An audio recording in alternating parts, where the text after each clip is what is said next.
Good morning बच्चों। करें start क्या? लास्ट टॉपिक कौन सा पढ़ रहे थे? प्रमुख बांध वाला पढ़ा था ना? ठीक है। पहली बात मैंने आपको बताई थी बेटा, बांध एक अवरोधक का काम करता है। और बांध क्यों बनाए जाते हैं? एक तो बाढ़ को नियंत्रण करने के लिए, एक सिंचाई की दृष्टि से, एक विद्युत उत्पादन के लिए क्या बनाए जाते हैं? बांध बनाए जाते हैं। ठीक है। और मैंने बताया था बेटा, जो सबसे इंपॉर्टेंट है कि सबसे पुराना बांध कौन सा था, किस नदी पर था और कहां पर था? तमिलनाडु में। सबसे ऊंचा बांध कौन सा था? टिहरी बांध था। कहां पर था? उत्तराखंड में भागीरथी नदी पर था। एक बांध सबसे पुराना था, कितने साल पुराना था वो? 2000 साल पुराना क्या होता था? बांध होता था। ठीक है। और सबसे बड़ी कौन सी घाटी परियोजना थी? भाखड़ा घाटी परियोजना सबसे। और गुरुत्वीय बांध भी कौन सा था? भाखड़ा बांध था। याद रह जाएगा ना? ठीक है। फिर हमने अलग अलग बांध पढ़े थे। सलाल बांध किस नदी पर था? चिनाव नदी पर था। एक और बांध था चिनाव नदी पर, पगलियार बांध। मैंने कहा था पगली तू चुनाव मत लड़, कहां से?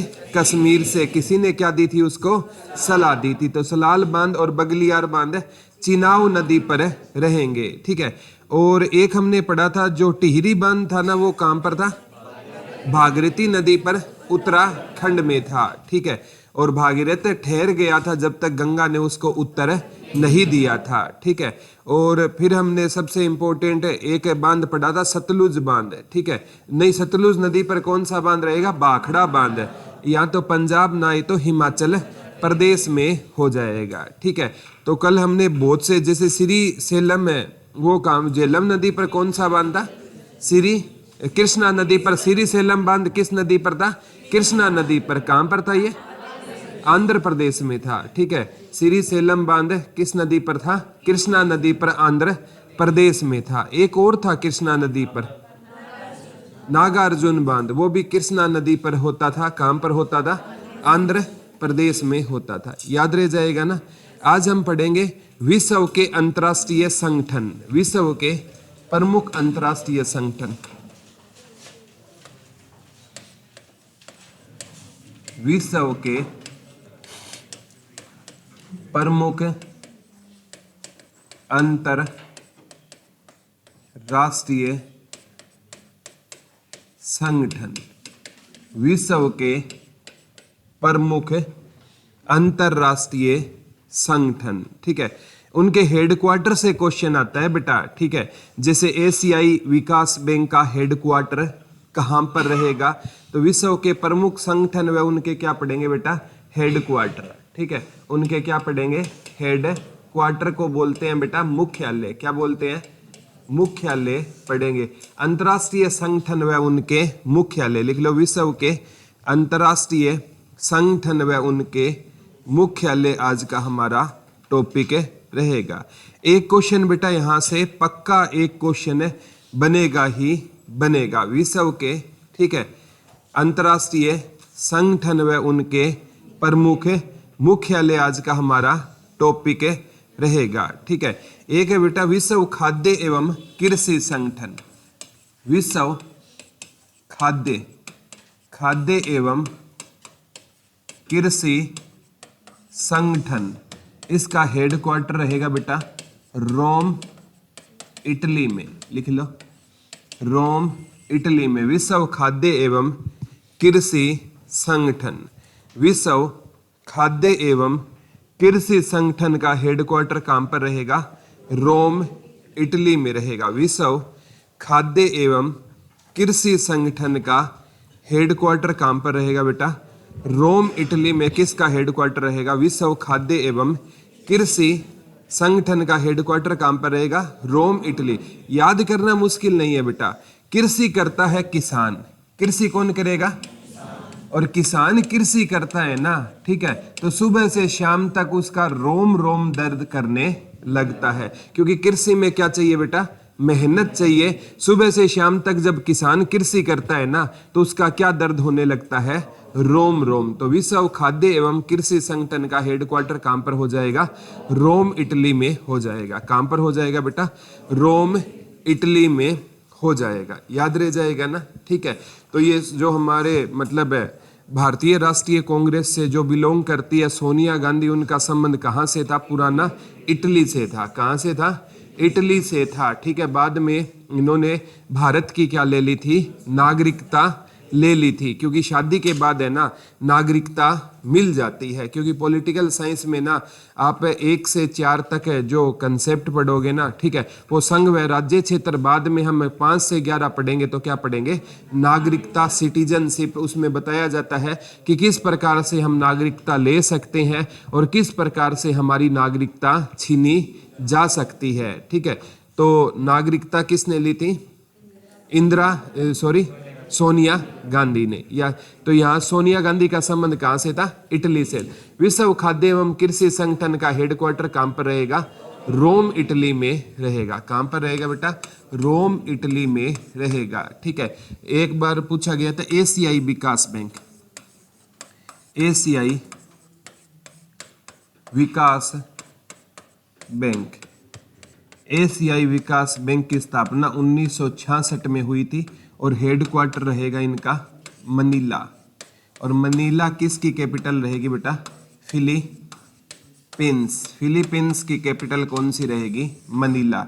इसको बेटा एशियाई विकास बैंक को एडीबी के नाम से जाना जाता है। एशियाई विकास बैंक को किस नाम से जाना जाता है? एडीबी, एशियाई विकास बैंक, एशियाई डेवलपमेंट बैंक। एशियाई विकास बैंक का हेडक्वार्टर कहाँ पर रहेगा? मनीला में रहेगा। लिख लो, एशियाई विकास बैंक का हेडक्वार्टर कहाँ पर रहेगा? कई बार ये क्वेश्चन आ गया बेटा, एशियाई विकास बैंक का हेडक्वार्टर कहाँ पर रहेगा?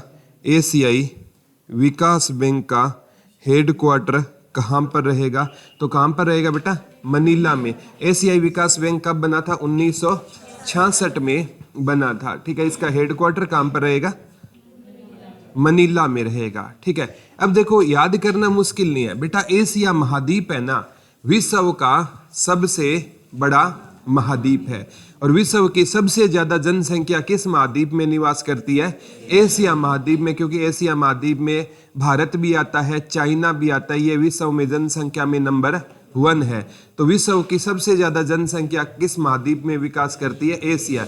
तो बेटा एशिया का विकास करना है ना तो हमें क्या चाहिए? मनी चाहिए। एशिया का विकास करना है ना, क्योंकि सबसे बड़ा महाद्वीप है।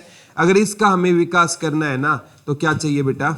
मनी चाहिए। तो एशिया का विकास करना है तो हमें क्या चाहिए? मनी चाहिए। और मनीला किसकी कैपिटल रहेगी? फिलीपींस की कैपिटल रहेगी। याद रह जाएगा ना? ठीक है। आगे लिख लो, विश्व व्यापार संगठन। कौन सा संगठन रहेगा? विश्व व्यापार संगठन। विश्व व्यापार संगठन। इसका हेडक्वार्टर रहेगा जेनेवा। और जेनेवा कहाँ पर है बेटा? स्विट्जरलैंड में रहेगा। जेनेवा कहाँ पर रहेगा? स्विट्जरलैंड में रहेगा। विश्व व्यापार संगठन का हेडक्वार्टर कहाँ पर रहेगा?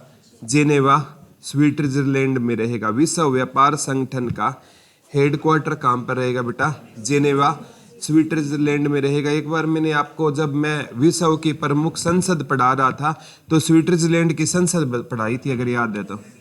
Very good. फेडरल असेंबली कौन सी रहेगी? Federal assembly. मैंने एक ट्रिक भी करवाई थी, जो फेडरल को फ्रेंड पढ़ेंगे, फ्रेंड कैसा होता है? स्वीट होता है। तो स्विट्जरलैंड की संसद एग्जाम में आई है चूंकि बेटा, स्विट्जरलैंड की संसद को क्या बोलते हैं? फेडरल असेंबली बोलते हैं। भारत में संसद को संसद बोला जाता है। अमेरिका में संसद को कांग्रेस बोला जाता है। क्या बोला जाता है? कांग्रेस। नेपाल में संसद को क्या बोला जाता है? जातीय पंचायत। ठीक है। क्या बोला जाता? कौन सी पंचायत?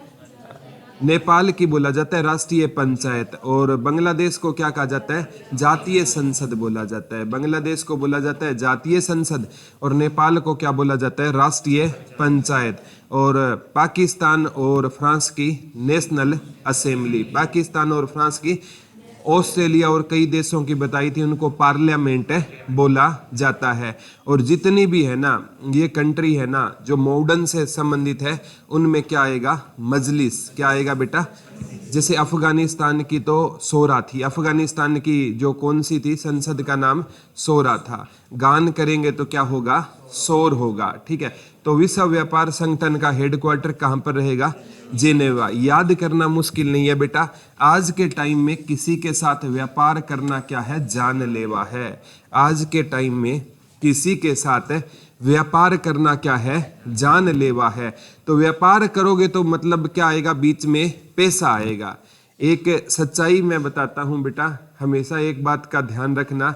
एक प्रोवर्ब है इंग्लिश में, बड़ी फेमस प्रोवर्ब है, कहा जाता है गिव लोन एनिमी ओन। ठीक है, अगर आपका कोई दुश्मन नहीं है ना तो उसको क्या दे दो, पैसे दे दो, अपने आप वो क्या बन जाएगा, दुश्मन बन जाएगा। पापा हमेशा कहते थे बेटा कि दोस्त को उतने ही पैसे देना कि अगर वो ना देना तो आपकी सेहत पर कोई ज्यादा असर ना पड़े। दोस्त को उतने ही पैसे देने चाहिए क्योंकि रिटर्न तो आने नहीं है। ठीक है, आएंगे तो रो रो कर आएंगे। ठीक है, अब मतलब क्या होता है कि जब है ना वो कॉल उठाना बंद कर देगा, आज आपकी एक मिस कॉल पर उसकी कॉल आएगी और फिर 50 कॉल पर भी उसका रिप्लाई नहीं आएगा, और लास्ट में यही कहेगा यार मैं कहाँ खाकर भाग रहा हूं तेरे पैसे। ठीक है, मतलब हमारे यहाँ ना एक आदत होती है कि बंदा फोन ना उठाए ना, हम नंबर बदल कर कॉल करते हैं। ठीक है, मतलब मेरा तो उठा नहीं रहा तो हम दूसरे नंबर से कॉल करते हैं, और उस चक्कर में वो उठा लेता है क्योंकि हर कोई सोचता है कहीं रॉन्ग नंबर से राइट कॉल ना आ जाए। ठीक है, उस चक्कर में वो उठा लेता है, उठा तो लेगा, आवाज तो पहचानेगा ही वो। ठीक है, बाद में कहेगा आवाज नहीं आ रही है, फोन कट कर देगा और दोबारा उस नंबर से भी वो फोन नहीं उठाएगा। तो ये चीजें होती है आज के टाइम में।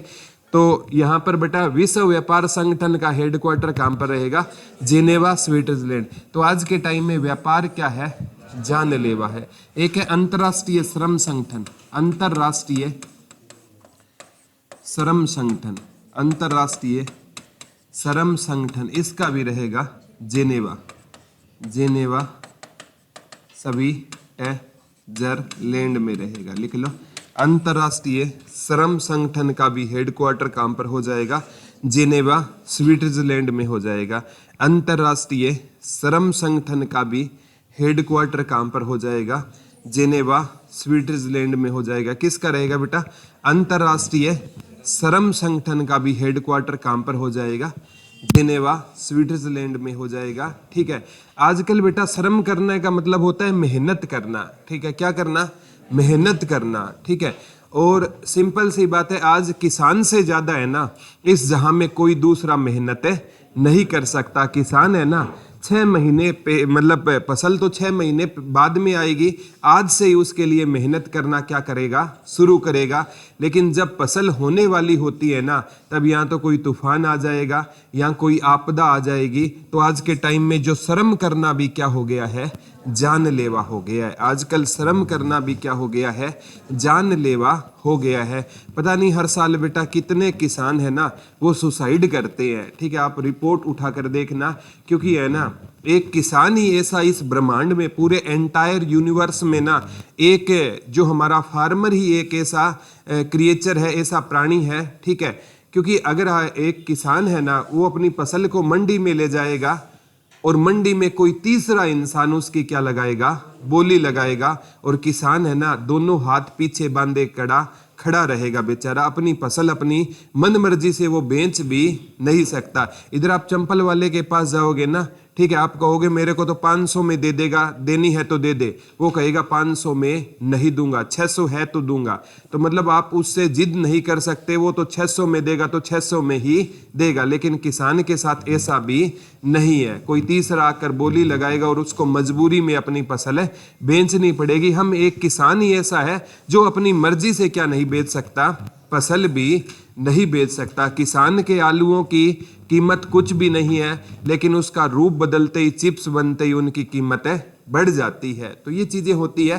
तो इसीलिए एक हमारे प्रधानमंत्री होते थे लाल बहादुर शास्त्री, उन्होंने कहा था जितनी जवान की कीमत है ना सरहद पर है, उतनी किसान की कीमत कहाँ पर है, खेत में। उन्होंने नारा दिया था जय जवान जय किसान का नारा दिया। तो आजकल श्रम करना भी क्या हो गया है, जानलेवा हो गया है। एक विश्व बैंक, वर्ल्ड बैंक सुना है क्या? विश्व bank, Washington DC, Washington DC कहां पर है बेटा? अमेरिका में रहेगा। विश्व बैंक का यहाँ के दूसरी बार राष्ट्रपति बने हैं डोनाल्ड ट्रंप। ठीक है, दूसरी बार क्या बने हैं यहाँ के राष्ट्रपति। बीच में एक बार वो राष्ट्रपति नहीं रहे थे, अब दोबारा वो क्या बने हैं, राष्ट्रपति बने हैं। तो अमेरिका में एक कंडीशन होती है बेटा कि एक इंसान है ना केवल 2 बार ही क्या रह सकता है, राष्ट्रपति रह सकता है। विश्व का सबसे पावरफुल देश कौन सा रहेगा? अमेरिका रहेगा। ठीक है, तो विश्व बैंक का हेडक्वार्टर कहां पर रहेगा? वॉशिंगटन डीसी में रहेगा। याद करना मुश्किल नहीं है, विश्व बैंक यानी वर्ल्ड का बैंक है। तो विश्व का बैंक है तो बेटा उसके पास क्या रहेगी, पावर रहेगी ना। बैंक के पास पैसा है और पैसे में क्या होती है बेटा, पावर होती है। और मतलब जैसे हमारे यहाँ सबसे ज्यादा पावर किसके पास होती है और वर्ल्ड में सबसे ज्यादा पावर किसके पास है, अमेरिका। याद कर लोगे ना, विश्व बैंक यानी विश्व बैंक मतलब पूरे विश्व का पैसा इकट्ठा होगा तो उसमें क्या होगी, पावर होगी। और हमारे यहाँ सबसे ज्यादा पावर किस में होती है, जिले में डीसी के पास होती है। और वर्ल्ड में सबसे ज्यादा पावरफुल देश कौन सा रहेगा, अमेरिका। कहते अमेरिका के राष्ट्रपति के पास कभी भी देख लेना, वो जहां भी मिलेगा ना उसके हाथ में एक सूटकेस होगा। कभी भी देख लेना अमेरिका के राष्ट्रपति के हाथ में क्या मिलेगा, सूटकेस मिलेगा। उसमें ना मतलब क्या होती है, उनके प्रोटोकॉल होते हैं बेटा, वो पूरे वर्ल्ड को कभी भी समाप्त कर सकता है। उसके अंदर एक मशीन लगी होती है, उसका सारा का सारा चार्ज उस राष्ट्रपति के पास होता है। सोचो कितना पावरफुल देश रहा होगा, अमेरिका रहा होगा। ठीक है, तो जो भी राष्ट्रपति बनेगा ना उसके पास सबसे ज्यादा, भारत में राष्ट्रपति के पास पावर नहीं होती है। भारत में राष्ट्रपति नामात्र का होता है और वास्तविक शक्ति निहित होती है भारत में प्रधानमंत्री के पास निहित होती है। लेकिन अमेरिका में ऐसा नहीं है, वहां पर राष्ट्रपति के पास सबसे ज्यादा क्या होती है, पावर होती है। तो विश्व बैंक का हेडक्वार्टर कहां पर रहेगा, बता दो? वॉशिंगटन डीसी में हो जाएगा, याद रह जाएगा ना। ठीक है, जैसे सबसे इंपॉर्टेंट विश्व बैंक के बाद अगर हम पढ़े ना, ठीक है, एक बहुत इंपॉर्टेंट क्वेश्चन आगामी एग्जाम में पूछा जाएगा, विश्व मौसम संगठन, विश्व मौसम संगठन, इसका भी हेडक्वार्टर जेनेवा। जेनेवा कहां पर है बेटा, स्विट्जरलैंड में रहेगा। लिख लो विश्व मौसम संगठन, विश्व मौसम संगठन। विश्व मौसम संगठन का भी हेडक्वार्टर कहां पर रहेगा, जेनेवा स्विट्जरलैंड में रहेगा। विश्व मौसम संगठन का भी हेडक्वार्टर कहां पर रहेगा, जेनेवा स्विट्जरलैंड में। किसका हेडक्वार्टर रहेगा बेटा, विश्व मौसम संगठन का भी हेडक्वार्टर कहां पर रहेगा, जेनेवा स्विट्जरलैंड। विश्व व्यापार संगठन का भी कहां पर था, जेनेवा स्विट्जरलैंड में है। ठीक है, तो याद कैसे करोगे, आज के टाइम में ना मौसम भी बेटा क्या बन चुका है, जानलेवा बन चुका है। ठीक है, जैसे मैंने बताया था व्यापार वाला भी काम पर था बेटा, श्रम वाला भी काम पर था और मौसम वाला भी काम पर था। एक व्यापारी ने व्यापार शुरू किया तो व्यापार शुरू करेगा तो वो क्या करेगा, श्रम करेगा। लेकिन मौसम ठीक नहीं रहा, उसका व्यापार चौपट हो गया तो उसको क्या देनी पड़ी, जानलेवा। तो उसके लिए क्या हो गया, वो जानलेवा। तो आज के टाइम में मौसम क्या हो चुका है बेटा, जानलेवा हो चुका है। ठीक है, इस बार है ना, ठीक है, सबसे ज्यादा ठंड पड़ेगी, आप देख लेना। ठीक है, इस बार सबसे ये होता है। ठीक है, कुछ आप पढ़ोगे ना, आपने अगर ज्योग्राफिकल वे पढ़ोगे ना तो अरब सागर वगैरह में एलिनो वगैरह ये आते हैं। और जब जब ये चीजें आती है ना उस साल सबसे ज्यादा क्या पड़ती है, ठंड पड़ती है। ऐसा पीछे 2 बार हुआ था और उस टाइम भी बहुत ज्यादा ठंड पड़ी थी। आज देखो ठंड कितने टाइम से पहले आ गई है, अदरवाइज इस महीने में ठंड का मौसम विभाग भी आश्चर्यचकित है कि इतनी पहले ठंड कैसे आ सकती है। तो आज के टाइम में मौसम क्या हो चुका है, जानलेवा हो चुका है। ठीक है, तो जैसे एक मैं हरियाणा की बात खास कर बताता हूँ बेटा, हरियाणा में या भारत में जो चीजें जब बताई जाती है तब तो होती नहीं है, और जब नहीं बताई जाएगी तब पक्की होती है। ठीक है, एक बार की बात है, हमारे शिक्षा मंत्री होते थे पीछे रामविलास शर्मा। ठीक है, 2014 से 19 का टेन्योर था जब शिक्षा मंत्री कौन होते थे बेटा?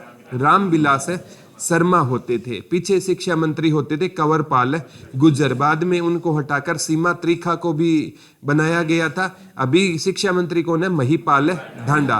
पहले शिक्षा मंत्री होते थे उस टाइम कौन होते थे? रामविलास शर्मा। और ये जैसे हिसार से ना मौसम विभाग की रिपोर्टें आती है कि मौसम आगामी दिनों में कैसा रहने वाला है, तो मौसम विभाग ने अलर्ट कर दिया कि हरियाणा में तूफान आएगा। क्या आएगा? तूफान आएगा। ठीक है, तो रामविलास शर्मा ने ना 2 दिन की क्या कर दी? सरकारी छुट्टी कर दी। ठीक है, अगर ऐसी घोषणा बेटा अगर मुंबई में होती, दिल्ली में होती, ठीक है, चेन्नई में होती, महाराष्ट्र में होती, तो वो सारे लोग मंदिर में होते कि परमात्मा करे तूफान ना आए। हरियाणा वाले छतों पर थे। ठीक है, बोला कब आएगा तूफान, वेट कर रहे थे सारे के सारे। ठीक है, और ये मोबाइल में देख रहे, बोला तूफान तो आया ही नहीं। ठीक है, कुछ कह रहे थे तूफान को टोल टैक्स वालों ने रोक रखा है, बोला जब तक टोल नहीं देगा तेरी एंट्री नहीं होगी। ये होता है हरियाणा वालों में। ठीक है, 2 दिन कोई तूफान नहीं आया, बच्चे फ्री में छुट्टी कर गए। ठीक है, ये चीजें कभी भी देख लेना। अभी है ना दिसंबर महीने की छुट्टी होती है, हर साल होती है, और 15 दिनों की छुट्टी होगी ना, उस टाइम गर्मी पड़ेगी। ठीक है, और 16वें दिन जिस प्रकार से बच्चे ने बस्ता उठाया उस दिन फुल ठंड। ठीक है, फिर कहा जाएगा छुट्टी 1 सप्ताह बढ़ाई जाती है। ये होता है हरियाणा में। अरे मौसम के हिसाब से छुट्टी करनी चाहिए ना, जब ठंड पड़ेगी तब इनका तो एक फिक्स पैटर्न है कि यहाँ इस तारीख से इस तारीख के बीच में छुट्टी करनी है। फिर ठंड का मतलब क्या हुआ? ठीक है, उस टाइम आप स्कूल लगा दो, जब ठंड पड़े तब छुट्टी कर दो। लेकिन यहाँ पर सारी चीजें अस्त व्यस्त होती है। तो विश्व मौसम संगठन का हेडक्वार्टर कहां पर रहेगा? जेनेवा। कहां पर रहेगा बेटा? स्विट्जरलैंड में रहेगा। ठीक है, एक है विश्व स्वास्थ्य संगठन, विश्व स्वास्थ्य संगठन। ठीक है, ये भी कहां पर है? जेनेवा में रहेगा। विश्व, ये जेनेवा वाला पक्का आएगा बेटा, विश्व स्वास्थ्य संगठन लिख लो। विश्व स्वास्थ्य संगठन का भी हेडक्वार्टर कहां पर रहेगा? जेनेवा में रहेगा। विश्व स्वास्थ्य संगठन का भी हेडक्वार्टर लिख लो। विश्व स्वास्थ्य संगठन का, विश्व स्वास्थ्य संगठन का हेडक्वार्टर कहां पर रहेगा? जेनेवा में रहेगा। ठीक है, विश्व स्वास्थ्य संगठन का भी कहां पर रहेगा? जेनेवा में। मैंने कहा था व्यापारी ने शर्म किया, मौसम ने उसकी स्थिति बिगाड़ दी। ठीक है, और फिर व्यापारी का क्या खराब हो गया? स्वास्थ्य। और ये सारी चीजें व्यापारी के लिए क्या साबित हुई? जानलेवा। तो आजकल के टाइम में स्वास्थ्य भी है ना, वो क्या हो चुका है? जानलेवा हो चुका है। क्योंकि हम है ना बेटा, वो पुराने टाइम में जो हमारे दादा परदादा थे ना, वो बहुत अच्छी चीजें खाया करते थे और वो वर्क किया करते थे। आज के टाइम में काम तो रहा ही नहीं है। वो मिलों की यात्रा पैदल तय किया करते थे, हमारे दादा परदादा होते थे। आजकल तो 1 किलोमीटर चलना है ना तो बाइक चाहिए हमें तो। ठीक है, अदरवाइज पैदल चला ही नहीं जाता। ठीक है, तो पैदल चलने की आदत बहुत ज़्यादा जरूरी होती है। इंसान को दिन में कम से कम 5 किलोमीटर पैदल चलना चाहिए। ठीक है, लेकिन चलते नहीं है, वो अलग बात है। तो विश्व स्वास्थ्य संगठन है, आजकल हमारा हेल्थ है ना, ये क्या हो चुकी है बेटा? जानलेवा हो चुकी है। ठीक है, विश्व बैंक का काम पर था वॉशिंगटन डीसी, अमेरिका। वेरी। एशियाई विकास बैंक का काम पर था, किसकी कैपिटल थी? मनीला, फिलीपींस की कैपिटल थी। याद रह जाएगा ना। ठीक है, आगे लिख लो। अंतरराष्ट्रीय मुद्रा कोष, अंतरराष्ट्रीय मुद्रा कोष, वॉशिंगटन डीसी, वॉशिंगटन डीसी। अंतरराष्ट्रीय मुद्रा कोष का भी काम पर रहेगा बेटा वॉशिंगटन डीसी। काम पर है बेटा वॉशिंगटन डीसी, अमेरिका में। लिख लो अंतरराष्ट्रीय मुद्रा कोष का भी कहां पर रहेगा? वॉशिंगटन डीसी में रहेगा। लिख लो अंतरराष्ट्रीय मुद्रा कोष का भी काम पर रहेगा वॉशिंगटन डीसी। वॉशिंगटन डीसी काम पर है बेटा। मैंने आपको बताया था जिस विश्व में बैंक, विश्व बैंक का काम पर था वॉशिंगटन डीसी था ना। बैंक के पास क्या होती है? पावर होती है, और वैसे पावर किसके पास है? डीसी के पास है। अब देखो अंतरराष्ट्रीय मुद्रा, ठीक है। अंतरराष्ट्रीय मुद्रा, अंतरराष्ट्रीय मुद्रा यानी मुद्रा माने पैसे की बात हो रही है, और पैसे में पावर होती है, पावर किसके पास है, डीसी, और वर्ल्ड में पावर किसके पास है, अमेरिका के पास है पावर रहेगी। वर्ल्ड में पावर किसके पास रहेगी, अमेरिका। तो अंतरराष्ट्रीय मुद्रा कोष का भी काम पर हो जाएगा, वॉशिंगटन डीसी में हो जाएगा। कहां पर हो जाएगा बेटा, वॉशिंगटन डीसी में हो जाएगा। पैसे में बहुत ज्यादा पावर होती है बेटा, और आगने वाले टाइम में तो आपका सीईटी और ज्यादा इंपॉर्टेंट हो जाएगा। अगर जिसका सीईटी क्वालिफाई है ना, अभी घोषणा भी हुई है ना, सरकार कितने हजार रुपए देगी उसको, 9,000 रुपये महीना देगी। लेकिन आपको 9,000 रुपये महीना का कभी सोचना भी नहीं है, ठीक है। ये तो होता है बेटा, मतलब इन खराब से खराब ऑप्शन अगर मेरा सिलेक्शन है नहीं हुआ तो कम से कम है ना, सिलेक्शन नहीं हुआ तो तैयारी के लिए कितने रुपए दिए जाएंगे, 9,000 रुपये प्रति महीना दिए जाएंगे। तो आपको अपनी तैयारी है ना, केवल और केवल सरकारी जॉब के अलावा आपको कोई चीज दिखाई नहीं देनी चाहिए, ठीक है। सरकारी जॉब से कम हमें कुछ भी मंजूर नहीं होना चाहिए, तब जाकर आपका क्या होगा, सिलेक्शन होगा, ठीक है। कई खुश थे, बोला 9,000 तो मिलेंगे कम से कम। अरे तेरे को कम से कम क्यों चाहिए, ज्यादा से ज्यादा की क्यों नहीं सोच रहा, ठीक है। ये होता है बेटा, स्टेट में ना 150 नंबर का पेपर होता है, जर्नल वाले 90 से ज्यादा नहीं सोचते, और कैटेगरी वाले 83 से ज्यादा नहीं सोचते। अगर कोई है ना टॉप करने के लिए सोचे ना बेटा, ये दोनों तो वैसे ही क्लियर हो जाएगा। हमारे दिमाग में एक मेंटलिटी होती है कि कम से कम मेरे को 90 आने चाहिए। वो आइडिया लगाता है कि साइको 30 नंबर की आएगी, साइको में मैं 20 एक नंबर ले लूंगा। आइडिया उसका कहाँ जाकर खत्म होगा, 90 के आसपास। बोला सब्जेक्ट 60 का आएगा, उसमें 30 ले लूंगा, 30 20 50, और बाकी में ना मैं 40 नंबर कैसे भी ले लूंगा। आइडिया कितना है, कभी वो टॉप करने के लिए नहीं पढ़ा, ठीक है। तो ये चीजें जब आप टॉप करने के लिए नहीं पढ़ोगे ना, तो हमारे अंदर वो मेंटलिटी ही बन जाएगी, उससे आगे हम कभी नहीं जा सकते। अगर आपने ना टॉप करने के लिए पढ़ते तो 90 और 83 आपके दिमाग में कभी नहीं आएगा, ठीक है। तो ये हमेशा है ना टॉपर बनने की सोचो बेटा, टॉपर नहीं बनोगे ना तो एग्जाम आराम से आपका निकल जाएगा। लेकिन मेंटलिटी हम है ना बंध जाते हैं उसी मेंटलिटी के, उसी क्राइटेरिया वो हमें बांध लेता है, हम केवल उसी के लिए पढ़ना शुरू कर देते हैं। तो हमेशा है ना बड़े के लिए पढ़ो। अंतरराष्ट्रीय मुद्रा कोष का हेडक्वार्टर कहां पर रहेगा, वॉशिंगटन डीसी। वॉशिंगटन डीसी कहां पर रहेगा आपका, अमेरिका में रहेगा। एक विश्व डाक संघ, कौन सा बेटा, विश्व डाक संघ, बरन, कौन सी कंट्री है, बरन में रहेगा। विश्व डाक संघ लिख लो, विश्व डाक संघ का हेडक्वार्टर विश्व आ चुका है बेटा, ये विश्व डाक संघ का हेडक्वार्टर लिख लो। ये बरन, ये भी स्विट्जरलैंड में है बरन, लिख लो विश्व डाक संघ, विश्व डाक संघ लिख लो, विश्व डाक संघ का काम पर रहेगा बरन। बरन भी काम पर है बेटा, स्विट्जरलैंड। याद करना मुश्किल नहीं है, ठीक है।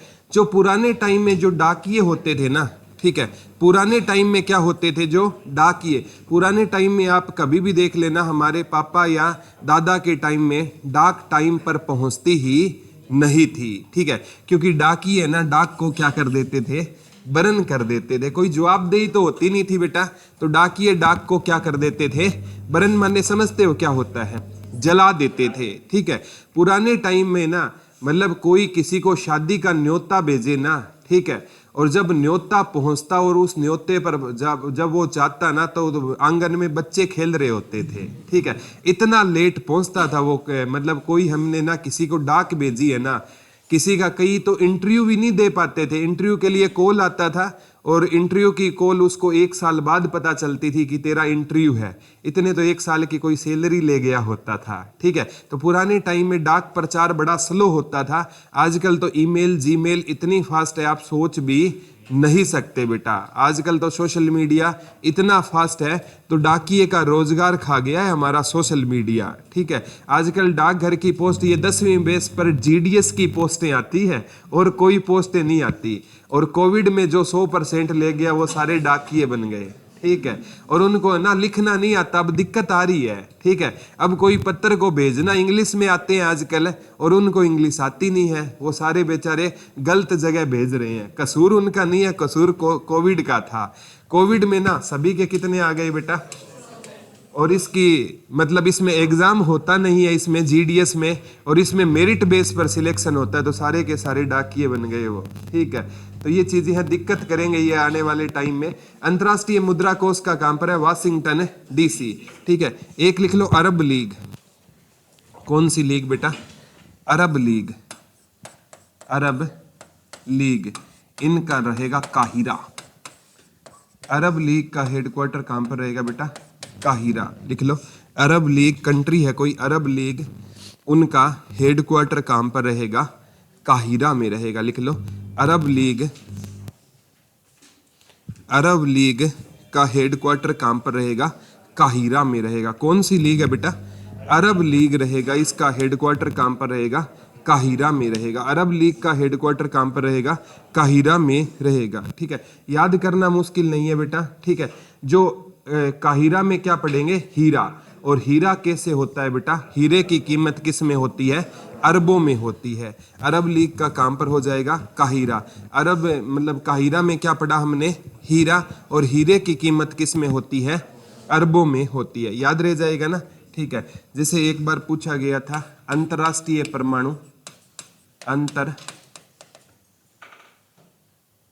अंतरराष्ट्रीय लिख लो,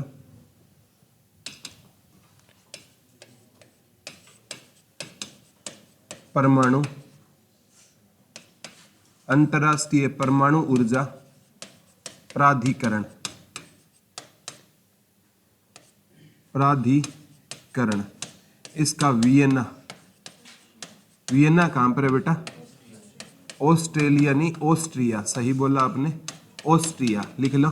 अंतरराष्ट्रीय परमाणु ऊर्जा प्राधिकरण, अंतरराष्ट्रीय परमाणु ऊर्जा प्राधिकरण, अंतरराष्ट्रीय परमाणु ऊर्जा प्राधिकरण का हेडक्वार्टर कहां पर रहेगा, अंतरराष्ट्रीय परमाणु ऊर्जा प्राधिकरण का हेडक्वार्टर कहां पर रहेगा बेटा, वियना, ऑस्ट्रिया में रहेगा। कहां पर रहेगा, वियना, ऑस्ट्रिया में रहेगा, अंतरराष्ट्रीय परमाणु ऊर्जा, ठीक है।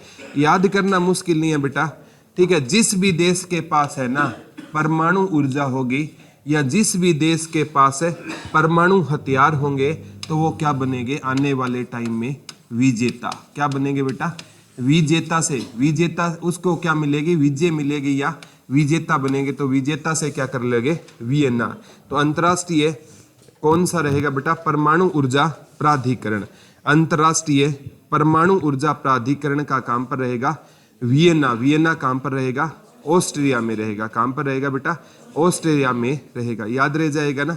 एशियाई विकास बैंक का काम पर था मनीला, मनीला, ठीक है। किसकी कैपिटल थी बेटा, फिलीपींस की कैपिटल का नाम क्या रहेगा, मनीला रहेगा। याद रह जाएगा ना, ठीक है। फिलीपींस की कैपिटल कौन सी रहेगी, मनीला रहेगी, ठीक है। तो अंतर्राष्ट्रीय परमाणु ऊर्जा प्राधिकरण का काम पर था वियना, और विश्व व्यापार वाला काम पर था, स्वास्थ्य वाला काम पर था, और मौसम वाला काम पर था, श्रम वाला काम पर था, विश्व डाक संघ वाला काम पर था, बरन, बरन काम पर रहेगा स्विट्जरलैंड में रहेगा, ठीक है। काम पर रहेगा बेटा स्विट्जरलैंड रहेगा। एक होता है बेटा यूनिसेफ, यूनिसेफ, इसका फ्रांस की कैपिटल पेरिस में। यूनिसेफ का कहां पर रहेगा, फ्रांस की कैपिटल पेरिस में। लिख लो, यूनिसेफ का हेडक्वार्टर कहां पर रहेगा, फ्रांस की कैपिटल पेरिस में रहेगा। लिख लो, यूनिसेफ का हेडक्वार्टर कहां पर रहेगा, फ्रांस की कैपिटल पेरिस में रहेगा। अब यूनिसेफ को ना बेटा आप यूनिफॉर्म पढ़ो। क्या पढ़ो, यूनिफॉर्म। क्या पढ़ेंगे, यूनिफॉर्म पढ़ेंगे। क्या पढ़ेंगे बेटा, यूनिफॉर्म, ठीक है। और यहाँ फ्रांस को क्या पढ़ेंगे, फ्रॉक। तो फ्रॉक क्या है बेटा आपका, यूनिफॉर्म है। फ्रॉक क्या रहेगा आपका, यूनिफॉर्म रहेगा। ऐसे आप इसको कनेक्ट कर सकते हो। यूनिसेफ का कहां पर रहेगा, फ्रांस की कैपिटल पेरिस। और लिख लो पेरिस सीन नदी के किनारे है, आ चुका है बेटा पेरिस। किस नदी के किनारे रहेगा? सीन नदी के किनारे रहेगा। पेरिस किस नदी के किनारे रहेगा? सीन नदी के किनारे रहेगा। पेरिस किस नदी के किनारे है बेटा? सीन नदी के किनारे रहेगा। एक ओपेक है, उसका भी वियना ऑस्ट्रेलिया। ठीक है, ओपेक, ओपेक। ठीक है, एक दिन ना इनकी सभी की फुल फॉर्म करा दूंगा। ऑर्गेनाइजेशन फॉर द पेट्रोलियम, ये इसकी फुल फॉर्म रहेगी। Organisation for the petroleum, petroleum exporting country. Exporting, export होता है निर्यात, एक्सपोर्टिंग कंट्री। एक दिन ना इनकी सभी की फुल फॉर्म पढ़ेंगे आप। ओपेक का इतना याद रखना, ओपेक का भी हेडक्वार्टर कहां पर रहेगा?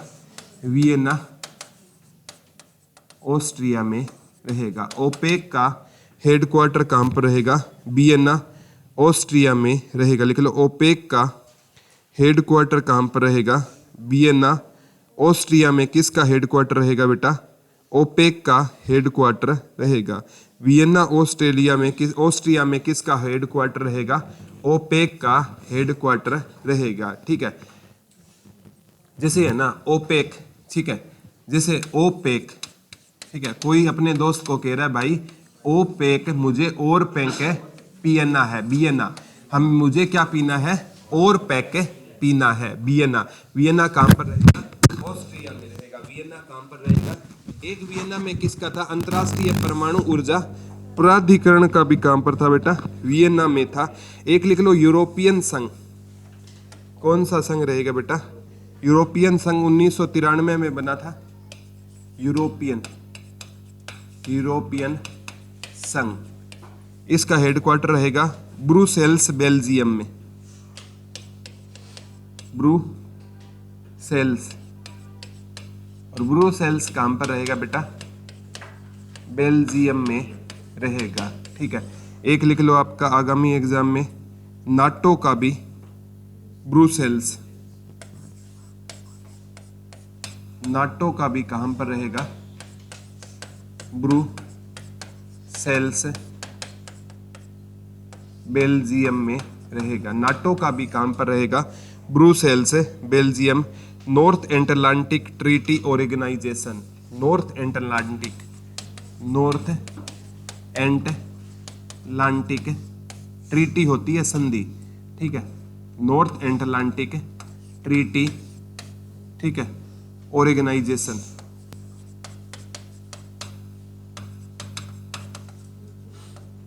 Organisation, North Atlantic treaty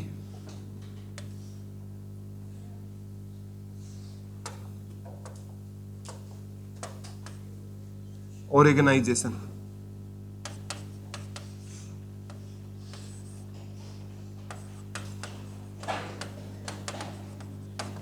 north Atlantic Treaty Organisation लिख लो कि नाटो की फुल फॉर्म क्या रहेगी? North Atlantic Treaty Organisation. Main तो नाटो की ना, ये आपको याद करना, हेडक्वार्टर कहां पर है? Brussels, Belgium. एक बार ये क्वेश्चन आया था बेटा, नाटो 1949 में बना था, और यूरोपियन संघ है ना 1993 में बना था। यूरोपियन संघ 1993 में बना था, और नाटो कब बना था? 1949 में बना था। यूरोपियन संघ है ना कब बना था? 1993 में। और नाटो कहाँ पर कब बना था बेटा? 1949 में क्या बना था? नाटो बना था। क्या बना था बेटा? नाटो बना था। याद रह जाएगा ना, ठीक है। अब याद करते हैं, यूरोपियन संघ का काम पर रहेगा ब्रुसेल्स, बेल्जियम, और नाटो का भी काम पर रहेगा ब्रुसेल्स, बेल्जियम, ठीक है। नाटो का मतलब होता है ना करना। क्या करना बेटा? ना करना। अगर आपने किसी को ना कर दिया ना बेटा, तो आप क्या बन जाओगे? बुरे बन जाओगे। क्या बन जाओगे? बुरे बन जाओगे। आप किसी को कोई आपसे 10 बार कोई मतलब चीज मांगे ना, आपने उसको दे दी, और एक बार भी आपने उसको मना कर दिया, तो आप उसकी नजरों में क्या बन जाओगे बेटा? बुरे बन जाओगे, ठीक है। ये दुनिया है ना, ये आपकी गलतियों को पकड़ने वाली है बेटा। आप कितने भी अच्छाई कर लेना, आपकी अच्छाई की उम्र है सिर्फ आपकी एक गलती पर निर्भर करती है। जैसे ही आपकी गलती हुई तो आपकी सारी अच्छाइयाँ क्या हो गई है? समाप्त हो गई। अभी भारत ने T20 का वर्ल्ड कप जीता था पीछे, ठीक है।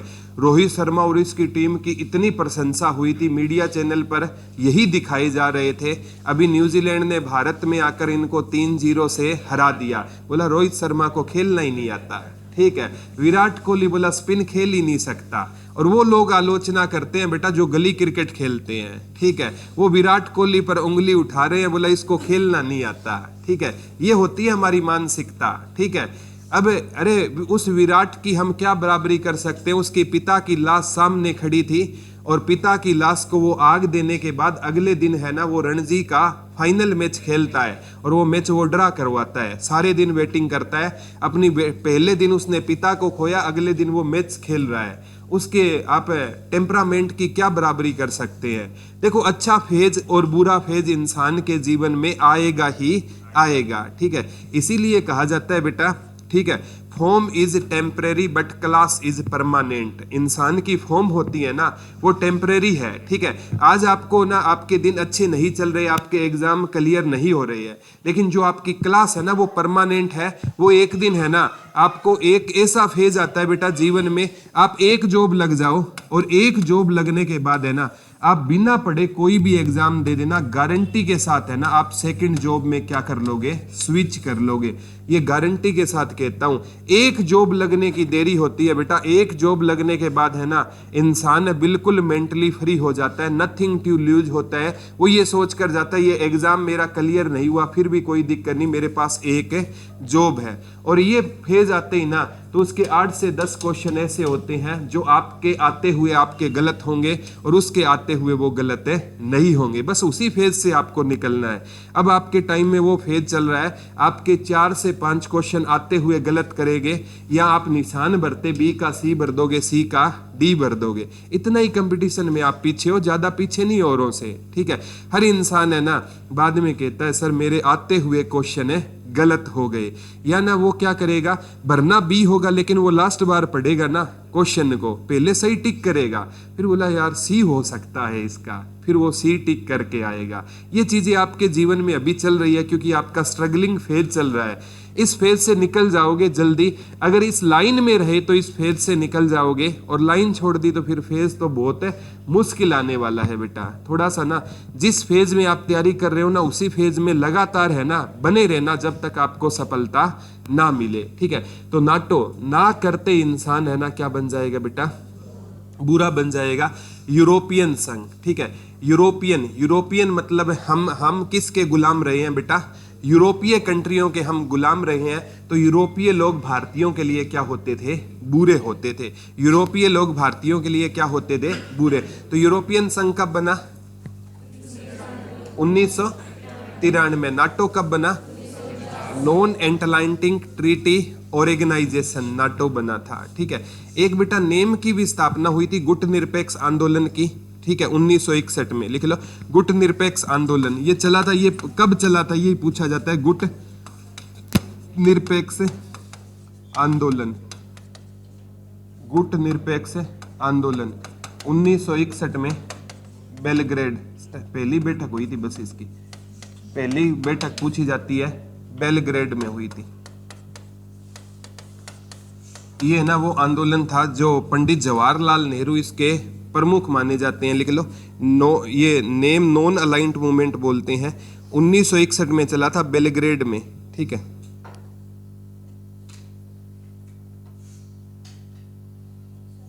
ठीक है, 1961 में पहला सम्मेलन हुआ था। गुट निरपेक्ष आंदोलन को बोलते हैं बेटा नेम से नॉन अलाइन मूवमेंट, गुट निरपेक्ष आंदोलन। मैं बताता हूं पुराने टाइम की बात है कि जब संपूर्ण विश्व है ना 2 गुटों में बंटा हुआ था बेटा। एक गुट में होता था यूएसए, क्या होता था बेटा, यूएसए होता था, और दूसरे ग्रुप में यूएसएसआर।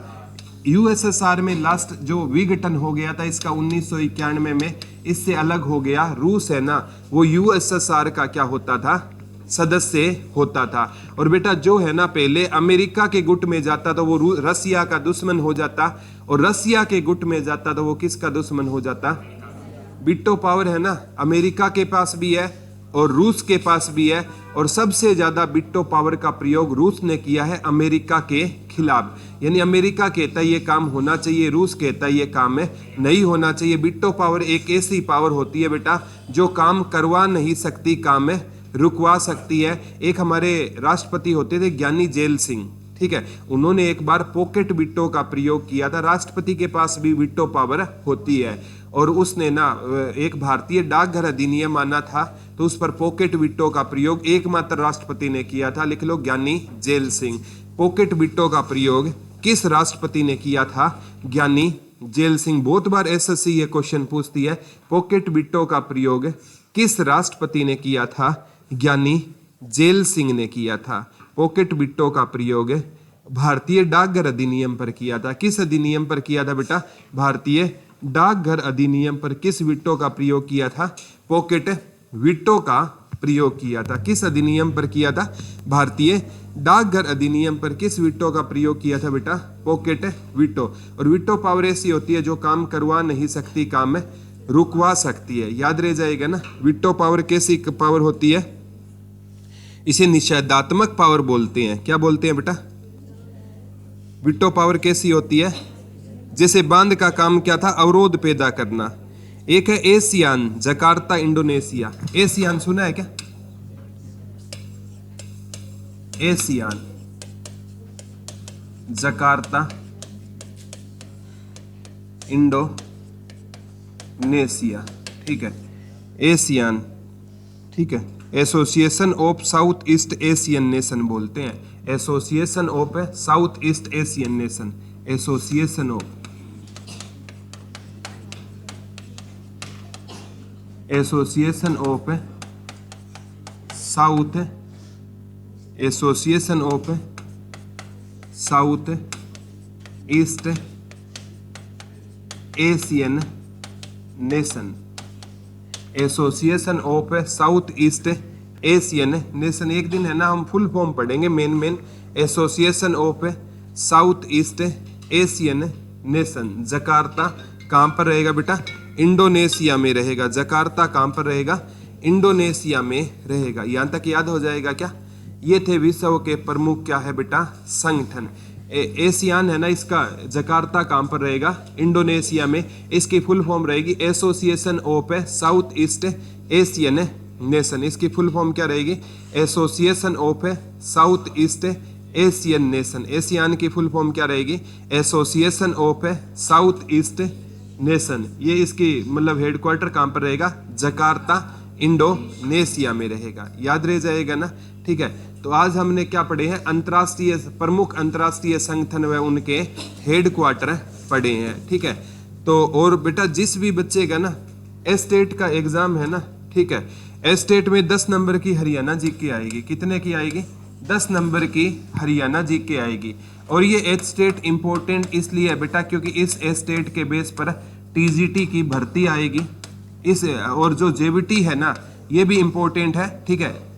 जो जेबीटी का एस्टेट है ना उसके बेस पर ना रेस्ट ऑफ हरियाणा की जेबीटी भर्ती आएगी। अभी तो मेवात केडर वाली आई थी ना। और इसी एस्टेट के बेस पर, एस्टेट 3 लेवल पर होता है आपको पता हो तो, पीआरटी, टीजीटी, पीजीटी। इसी एस्टेट के बेस पर पीजीटी की भर्ती आएगी। तो अभी है ना, ठीक है, जैसे उनको मैं कहना चाहता हूँ, एक तो है ना अभी पीछे 10.5 घंटे की क्लास है ना, वो क्लास देख लेना। एस्टेट वालों को जल्दी सिलेबस कवर करना है तो, ठीक है। एक 16 घंटे की क्लास ली हुई है वो देख लेना। एक 10 घंटे 36 मिनट की क्लास है वो देख लेना। इन 3 क्लास से बेटा आपका करंट का 1-2 क्वेश्चन छोड़कर सारा का सारा कवर हो जाएगा। और इस संडे तक है ना एक एस्टेट के लिए मैं एक जो जितने भी प्रीवियस ईयर क्वेश्चन आए हैं उनकी एक मैराथन क्लास है ले लूंगा। एक क्लास में आप कितना सीख पाओगे? यहाँ पर तो एक 40-50 मिनट में एक ही टॉपिक हो पाएगा ना। इतना जल्दी करना है तो ये क्लासें आप देख लेना, ठीक है गुड़िया। एस्टेट में ये क्लासें आप देख लोगे ना तो आपका अच्छे से एक बेस बन जाएगा। जिस भी बच्चे ने आज तक हरियाणा जीके नहीं पढ़ी है ना, वो 10 घंटे 31 मिनट की यूट्यूब पर वीडियो है, 10 घंटे 31 मिनट की। जिसको हरियाणा जीके की बेटा एबीसी भी नहीं आती ना, इस वीडियो से उसका हरियाणा जीके का बेस है बहुत अच्छा बन जाएगा। हरियाणा जीके 60 से 70% उसका बेस एक वीडियो से बन जाएगा। 10.5 घंटे की वीडियो देखो, उसके नोट्स बनाओ, उसमें जो मंत्रिमंडल वगैरह है ना वो तो नया चेंज हो जाएगा, वो तो आपको भी पता चल जाएगा अभी नया चेंज हुआ है, बाकी है ना सारा बेस इस वीडियो से बन जाएगा। तो जो बच्चे हरियाणा में किसी भी एग्जाम की तैयारी कर रहे हैं ना, हरियाणा जीके नहीं आती तो एक 10.5 घंटे की वीडियो देख लेना, फिर एक 10 घंटे 36 मिनट की वीडियो है, उसमें सारा का सारा प्रीवियस ईयर हरियाणा जीके करवाई हुई है, और HSSC है ना प्रीवियस ईयर हरियाणा जीके पूछता है। तो ये 2 वीडियो आपके लिए बहुत बेनिफिशियल होगी, और 4 से 5 दिन में ये टॉपिक होते ही फिर है ना, क्योंकि आपका एग्जाम अगर नजदीक डेट आती है फिर हम हरियाणा जीके दोबारा से कंटिन्यू करेंगे। समझ आ गया यहाँ तक? इतने है ना, जैसे जब तक हरियाणा जीके मैं कंटिन्यू ना करूँ ना तो सभी बच्चे है ना एक 10 घंटे 31 मिनट की और एक 10 घंटे 36 मिनट की 2 वीडियो देख लेना, उससे आपका एक ओवरऑल बेस क्लियर हो जाएगा कि हमें हरियाणा जीके किस हिसाब से पढ़नी है, कौन कौन से टॉपिक आते हैं और कैसे कैसे टॉपिक आते हैं। ठीक है, समझ आ गया आज वाला? थैंक यू बच्चों।